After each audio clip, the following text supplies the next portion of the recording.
दोस्तों गवर्नमेंट जितना चाहे उतना पैसा छाप सकती है, लेकिन फिर भी ऐसा क्या कारण है कि गवर्नमेंट जो है वो दिन रात नोट नहीं छापती और नोट छाप के कोई भी जो है गरीबी उसको ख़त्म नहीं कर रही। $1 लगभग 82 रुपीज़ के बराबर है। ये सब कौन डिसाइड कर रहा है? मान लीजिए अगर कोई डिसाइड कर भी रहा है तो हम सब उसको विदाउट एनी इंटरफेयर्स क्यों उसकी ये सारी बातें मान रहे हैं? और ऐसा क्या हुआ होगा हिस्ट्री में कि सभी कंट्रीज़ अपनी अपनी इकोनॉमी को छोड़ करके यूएस के डॉलर को इंटरनेशनल करेंसी मानना शुरू कर दी गई। और सबसे बड़ी चीज़ तो ये है कि देखिए ये जो नोट है हमारा, इसकी इतनी क्या वैल्यूज़ है कि इसके लिए लोग दिन रात काम करते हैं, 7-7 8 घंटे 10-10 घंटे जो ऑफिस में काम करते हैं। अब सबसे बड़ी बात ये है कि इस पैसे का एवोल्यूशन हुआ कैसे, किस तरह से ये नोट जो ये मार्केट में आए। प्राइस डिसाइड करने के लिए मैं एक एग्जांपल देता हूँ। मान लीजिए आपके पास कोई आपकी सेकेंड हैंड चीज़ है, आपका फ़ोन है, आप उसको बेचना चाहते हैं। आपने उसकी प्राइस जो है वो 500 रुपीज़ रखी और उसके बाद आपके घर के सामने जो है 100 से 200 हज़ार लोग जो आके खड़ा हो जाता है उस मोबाइल फ़ोन को ख़रीदने में। आप क्या करते हैं कि उसके बाद 500 से उसकी प्राइस जो है सीधे ही 1000 कर देते हैं, लेकिन स्टिल आप देखते हैं कि वहाँ पर अभी भी 2 से 300 लोग अभी वहाँ पे खड़े हैं। अब आप क्या करते हैं कि उसकी प्राइस को और बढ़ा देते हैं। ये प्राइस आप लोग तब तक बढ़ाते रहेंगे जब तक कोई एक कस्टमर जो है आपके मन पसंदीदा प्राइस पे उसको खरीदने के लिए रेडी नहीं हो जाता।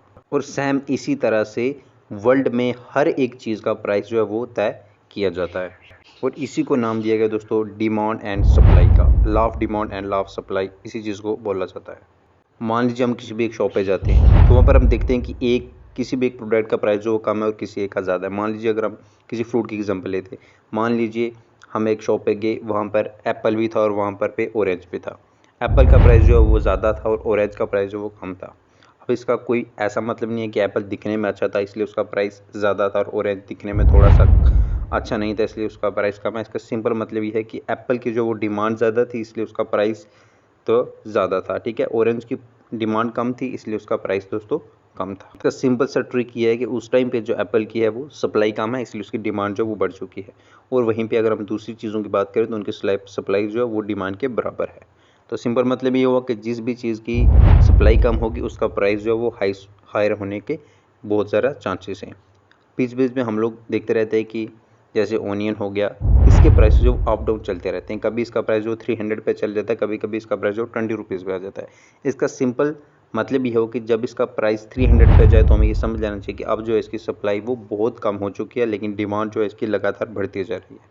अब मान लीजिए किसी कंपनी ने कार बनाई है। अब देखिए जिस आदमी के पास मनी है, पैसा, वो जाएगा और वो कार खरीदेगा और अपनी लाइफ को लग्जरियस इंजॉय करेगा। लेकिन जिस इंसान के पास उतना मनी नहीं है, उतना पैसा नहीं है, तो वो क्या करेगा, वो बाइक खरीदेगा या किसी पब्लिक ट्रांसपोर्ट का यूज़ करके अपना काम चलाएगा। लेकिन मान लीजिए एक टाइम ऐसा होता है कि जो कंट्री है वो आपकी अनलिमिटेड रुपीज़ जो है उसको इशू करना शुरू कर देती है, उसको नोटों को छापना शुरू कर देती है और फिर वो सारा पैसा वो लोगों में बांट देती है। इससे क्या होगा कि लोगों के पास ज़्यादा पैसा आएगा और मार्केट में भी बहुत सारा पैसा आना शुरू हो जाएगा। इससे सिंपल असर ये होगा कि जो पहले मान लीजिए 200 लोग कार खरीदने थे, तो इस बार उसकी जगह पे 400-500 लोग जो बिग सैम कार खरीदने के लिए कार की शॉप पर पहुंच जाएंगे। अब वो जो कार बेचने वाला पर्सन है वो सेम काम करेगा जो हमने अपने सेकेंड हैंड चीज़ के साथ किया था। वो तब तक कार के प्राइसेस बढ़ाता जाएगा जब तक ये पर्सन जो अब बढ़कर 400-500 हो चुके जब तक ये फिर से 100 या 50 तक नहीं पहुंच जाते। इसके एग्जांपल देता हूँ मैं दोस्तों आपको। एक कंट्री है ज़िम्बाब्वे, उसने भी एक बार ऐसा किया। उसने अनलिमिटेड नोट जो वो छापना शुरू कर दिए और फिर अपने पब्लिक में बांटना शुरू कर दिए। इससे उनकी इकॉनमी जो है वो सुधरी नहीं बल्कि और उसकी बद से बदतर हालत हो गई। इससे सिंपल हमें ये समझना चाहिए कि ज़्यादा नोट छापने से हमेशा ही महंगाई बढ़ती है और असली फ़ायदा तभी होता है जब हमारी कंट्री के रिसोर्सेज ज़्यादा बड़े हों, जब वहाँ पे सर्विसेज अच्छी प्रोवाइड की जाए। और दोस्तों इन्फ्लेशन किसी एक प्राइस के प्रोडक्ट बढ़ने से नहीं होता कि किसी एक प्रोडक्ट का प्राइस बढ़ गया तो इन्फ्लेशन होगी। इन्फ्लेशन होता है कि एक कॉमन टाइम पे गुड्स और सर्विसेज के प्राइस जो कंसिस्टेंट रेट पे बढ़ते जाएँ।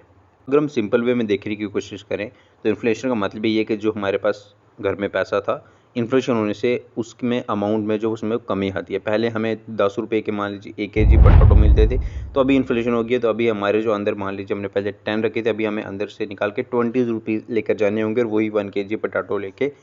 अगर मान लीजिए इन्फ्लेशन 10% है तो इसका मतलब ये हुआ कि जो चीज़ आज हमें 100 रुपीज़ में मिल रही है, इसका मतलब ये हुआ कि कुछ देर पहले तक वो चीज़ जो हमें 90 रुपीज़ में मिल रही थी। अगर हम लोग हिस्ट्री का डेटा देखें तो आप देखेंगे किस तरह हर साल जो महंगाई ने लोगों के पॉकेट पे कितना असर डाला है और लोगों की जेबें जो है वो पूरी तरह से खाली कर दी। देखिए, इकानमी में कोई भी चीज़ जो है वो मैक्सिमम डिमांड और सप्लाई के फोर्सेस के बीच में आके रुक सकती है, लेकिन उससे भी इम्पॉर्टेंट चीज़ है हमें समझना है कि असल में ये पैसा है क्या चीज़ है।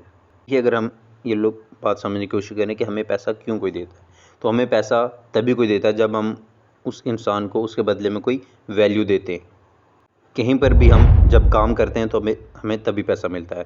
वर्क मतलब वैल्यू, तो मनी क्या है, वैल्यू के बदले में हमें दी जाता है देने वाला पैसा। सिंपल वे में हम कह सकते हैं कि मनी इक्वल्स टू वैल्यू, और टाइम टू टाइम इस मनी को जो अलग अलग चीज़ों के साथ रिप्रेजेंट किया गया। जैसे हम शुरू में देख सकते हैं कि बार्टर सिस्टम की शुरुआत होती थी, जिसमें लोग जो है एक चीज़ के बदले दूसरी चीज़ लेते थे। अनाज वगैरह दे देंगे, वीट देंगे, राइस देंगे, इससे ही वो अपना सिस्टम चलाते थे।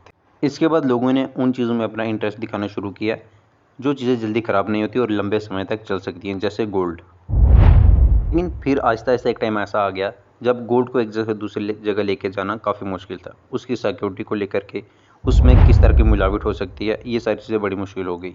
फिर गवर्नमेंट ने एक ऑप्शन दिया, आपको अपना गोल्ड कैरी करने की कोई ज़रूरत नहीं है, आप अपना गोल्ड जाकर गवर्नमेंट को देंगे, गवर्नमेंट उसकी पूरी सिक्योरिटी करेगी, फिर उसके बदले में आपको एक रिसिप्ट गवर्नमेंट की तरफ से दी जाएगी, और फिर उसी रिसिप्ट को दिखा करके आप लोग जो वो ट्रेड कर सकते हैं। अब आपको गोल्ड लेकर जाने की ज़रूरत नहीं है, और आगे चल के यही रिसिप्ट जो गवर्नमेंट है हमें प्रोवाइड की, यही पेपर करेंसी का शक्ल ले लेती है।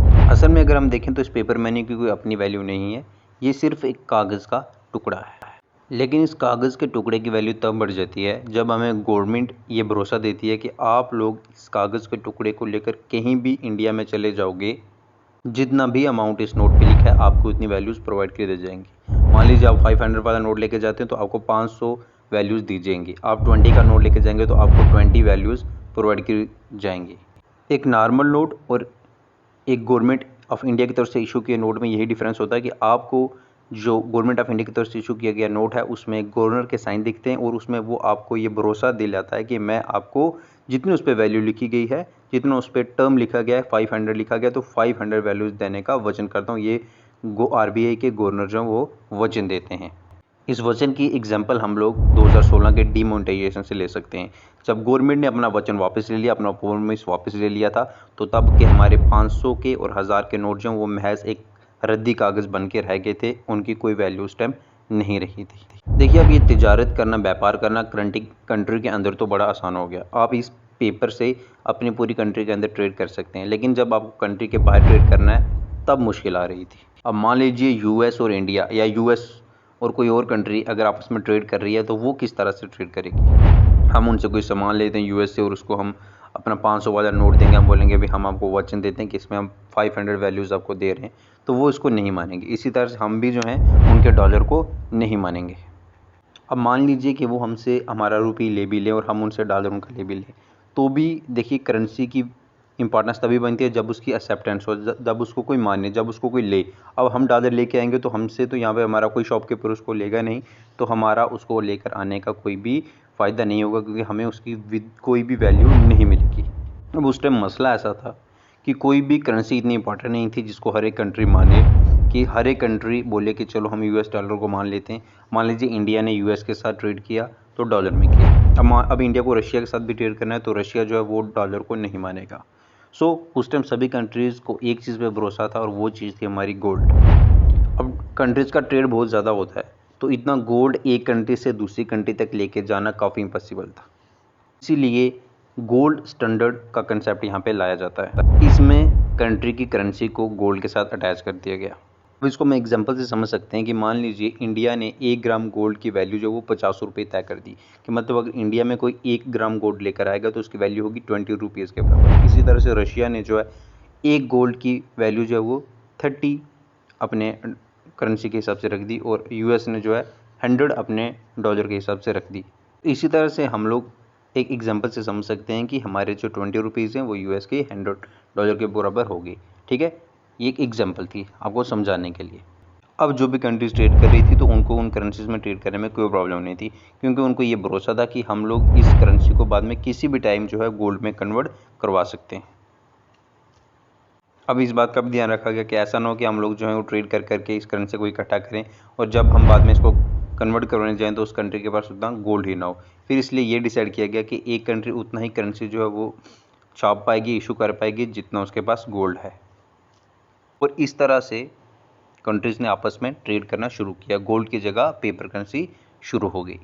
अब मसला ये है कि अगर ये गोल्ड स्टैंडर्ड इतना ही अच्छा था और इतना सारी कंट्रीज को मान रही थी तो फिर ये गोल्ड स्टैंडर्ड ऑफ ट्रेड क्यों हटाया गया, और इसके बाद अगर इसको हटाया भी गया तो इसके बाद एक पर्टिकुलर करेंसी डॉलर को में ही क्यों इंटरनेशनल ट्रेड किया जाने लगा। इसका सबसे बड़ा कारण था वर्ल्ड वॉर 1। जब वर्ल्ड वॉर 1 हुआ उस टाइम हर एक करेंसी को बहुत बड़े पैमाने पर हथियार खरीदने पड़े और ये सारे हथियार उस टाइम पे यूएस बेच रहा था और आहिस्ता आहिस्ता ये सारा गोल्ड सब कंट्रीज़ का आहिस्ता आहिस्ता यूएस के पास पहुंचना शुरू हो गया। और जब वर्ल्ड फर्स्ट वार ख़त्म हुआ तो सारी कंट्रीज जो इकोनॉमिकली बहुत वीक हो चुकी थी। अब जब कंट्रीज़ के पास गोल्ड ही नहीं है तो वो जो वीक कंट्रीज़ हैं वो ट्रेड कैसे करेंगी, क्योंकि ट्रेड तो उस टाइम गोल्ड में ही होता था। इस टाइम सारा गोल्ड जो वो यूएस के पास था मैक्सिमम, लेकिन फिर भी कंट्री जो आहिस्ता आहिस्ता कोशिश कर रही थी अपनी इकानमी को रिवाइव करने की। लेकिन उसी टाइम पे दूसरा वर्ल्ड वार शुरू हो जाता है साल 1939 में। ये हमारी दुनिया की सबसे महंगी जंग थी और सारी कंट्रीज लगभग इस जंग के दौरान कर्जे में डूब चुकी थी। इस टाइम पे यूएस ने जम करके हथियार बेचे और दुनिया का लगभग 80% गोल्ड जो है वो इस टाइम यूएस के पास जा पहुंचा था। बाकी सारी कंट्रीज इस टाइम कर्जे में थी। ऐसे में गोल्ड स्टैंडर्ड ट्रेड, मतलब कि गोल्ड को करेंसी के साथ अटैच करके जो ट्रेड किया जा रहा था वो करना बहुत ही मुश्किल हो रहा था, क्योंकि कंट्रीज उतने ही नोट छापती थी जितना उनके पास गोल्ड था। अब जब कंट्री के पास गोल्ड ही नहीं है तो वो नोट कैसे छापेंगे और वो ट्रेड कैसे करेंगे, और जब एक कंट्री ट्रेड ही नहीं कर पाएगी तो वो कंट्री कमाई कैसे करेगी और वो कंट्री अपनी डेवलपमेंट कैसे करेगी। इन सब इश्यूज़ को लेकर के कंट्री सारी इकट्ठी होकर एक कॉन्फ्रेंस करती है, एक मीटिंग करती है जिसका नाम था ब्रेटन वुड कॉन्फ्रेंस। इसी ब्रेटन वुड कॉन्फ्रेंस में दो बड़ी बड़ी ऑर्गेनाइजेशन बनाई जाती हैं, एक था हमारा वर्ल्ड बैंक और दूसरा था हमारा IMF। वर्ल्ड बैंक का काम था कि जो कंट्रीज़ वार में ख़त्म हो चुकी हैं उनको फिर से रीडेवलपमेंट किया जाए, और IMF का काम था कि कंट्रीज़ एक बार फिर से आपस में ट्रेड कर पाएँ। आज भी अगर कोई कंट्री इकोनॉमिकली किसी बैड सिचुएशन में जाती है तो ये दोनों इंस्टीट्यूशन वर्ल्ड बैंक और IMF उसकी फुल सपोर्ट करते हैं। इस ट्रीटी में ये डिसाइड किया गया, देखिए कंट्री के पास गोल्ड नहीं है तो अब कंट्रीज़ गोल्ड के बजाय US डॉलर में ट्रेड कर सकती हैं। अब US डॉलर में ही क्यों, बाकी करेंसी में क्यों नहीं ट्रेड कर सकते थे, क्योंकि उस टाइम पे US ही एक इतनी ऐसी कंट्री थी जिसके पास इतना गोल्ड था कि वो US गोल्ड वैल्यू के मुताबिक ऑल ओवर वर्ल्ड में सर्कुलेट कर सकती थी। सेम दिन US ने ये भी अनाउंस किया कि कोई भी जो है वो US डॉलर को हमारे पास लाके यहाँ से गोल्ड ले जा सकता है, या फिर हमें गोल्ड देकर हमसे US डॉलर लेकर जा सकता है और बाद में हम इसी US डॉलर में पूरा ट्रेड करेंगे। अब हर एक कंट्री के पास कोई ना कोई रिसोर्स ज़रूर होता है, तो वो इससे ये कर सकती थी कि US के साथ ट्रेड करके अपने पास डॉलर इकट्ठा कर सकती थी, और अब डॉलर होना मतलब कि गोल्ड होना। अब ये एक तरीका बन गया ट्रेड करने का और साथ ही साथ अपना इकानमी सुधारने का, क्योंकि गोल्ड के बदले अब जो है वो US डॉलर ने अपनी अहमियत बढ़ा ली थी। ऐसा कर करके डॉलर जो है लगभग हर एक कंट्री के रिसोर्स में पहुंच गया। इस तरह से US डॉलर एक ग्लोबल करेंसी की शेप में उतर गया। अब इसके बाद क्या होता है कि वियतनाम और US की वार जो वो शुरू हो जाती है, और इस टाइम पे US की अपनी खुद की इकॉनमी भी डाउन पे चली गई और US ने गोल्ड रिजर्व्स के मुताबिक और ज़्यादा डॉलर जो है वो इशू किए, तो दूसरी कंट्रीज की इकॉनमी भी सुधर रही थी। 1965 में चार्ल्स गैलियो जो कि फ्रांस के प्रेसिडेंट थे, उन्होंने अपनी नेवी भेजी और US को डॉलर देके वहाँ से गोल्ड वापस ले आए, और देखते ही देखते बाकी सारी कंट्रीज़ ने भी यही स्टेप फॉलो किए, और अमेरिका ने गोल्ड से ज़्यादा जो है डॉलर वो प्रिंट करके रखे हुए थे जो कि लगभग सारे वर्ल्ड में घूम रहे थे। इस वजह से US का गोल्ड रिजर्व जो वो बड़ी तेज़ी से कम हुआ उस टाइम पे, और उसकी इकॉनमी भी गिर रही थी। 1971 में US के प्रेसिडेंट रिचर्ड निक्सन ने डॉलर को गोल्ड के लिंक से हटा दिया। इसका मतलब यह हो कि अब से गोल्ड को डॉलर से और डॉलर को गोल्ड से कन्वर्ट हम लोग नहीं कर सकते थे। इसको निक्सन शॉक भी बोलते हैं, और ये दुनिया के लिए बहुत बड़ा झटका था उस टाइम पे। लेकिन सारी कंट्रीज़ के पास उस टाइम डॉलर के रिजर्व थे, इससे सारी कंट्री की मजबूरी बन गई कि अब वो सब जो है वो डॉलर में ही ट्रेड कर सकते थे, और डॉलर जो है इस तरह से एक ग्लोबल करेंसी के रूप में सामने आया। अब यहाँ पे प्रॉब्लम ये है कि देखिए किसी करेंसी की वैल्यू ज़्यादा और किसी करेंसी की वैल्यू कम की होती है, और ये वैल्यू जो ये डिसाइड करने की अथॉरिटी किसके पास है। 1947 में जब हम आज़ाद हुए तो उस टाइम $1 इक्वल्स टू $1 हुआ करता था। आज जो वो $1 जो वो 82 रुपीज़ के बराबर है। तो देखिए ऐसा क्यों हो गया। अब एक्चुअली ये डिपेंड करता है डिमांड और सप्लाई पे।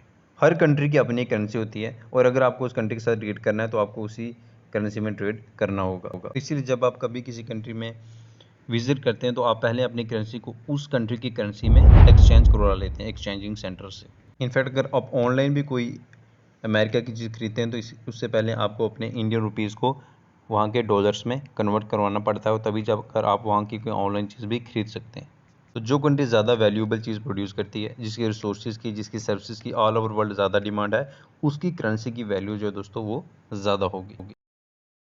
क्योंकि बाकी कंट्रीज़ जो हैं वो ज़रूरत के हिसाब से अपनी करेंसी को उस करेंसी में कन्वर्ट करवा के वहाँ से ट्रेड करके उनकी सर्विसेज को लेंगी, और इस तरह से उस कंट्री की जो सर्विसेज है उसकी डिमांड्स ऑल ओवर वर्ल्ड बढ़ जाती हैं, उसकी वैल्यू जो है करेंसी की वो भी बढ़ जाती है। अब मान लीजिए एक ब्रेड का पैकेट जो है इंडिया में 10 रुपीज़ का है, और सेम जो ब्रेड का पैकेट है वो यूएस में आपको $20 का मिलता है। ये जो एक्सचेंज रेट है ये भी अलग अलग तरह के होते हैं। एक होता है फ्लोटिंग एक्सचेंज जो डिमांड और सप्लाई पे डिपेंड करता है, और दूसरे नंबर पे होता है फिक्स्ड एक्सचेंज जिसमें दोनों कंट्रीज आपस में फिक्स्ड एक्सचेंज जो है वो तय कर लेती थी। सऊदी और यूएस है, $1 यूएस का 3.75 सऊदी के currency riyal. Demand and supply से इसका कोई लेना देना नहीं होता। तीसरा होता है मैनेज्ड एक्सचेंज। अपने एक रेंज डिसाइड कर ली 7 और 9 के बीच में, तो मान लीजिए डिमांड और सप्लाई की वजह से एक्सचेंज जो वो चेंज होगा, लेकिन वो 7 और 9 के बजाय आगे पीछे नहीं जाएगा, जो आपने डिसाइड किया वो उसी के बीच में ही रहेगा।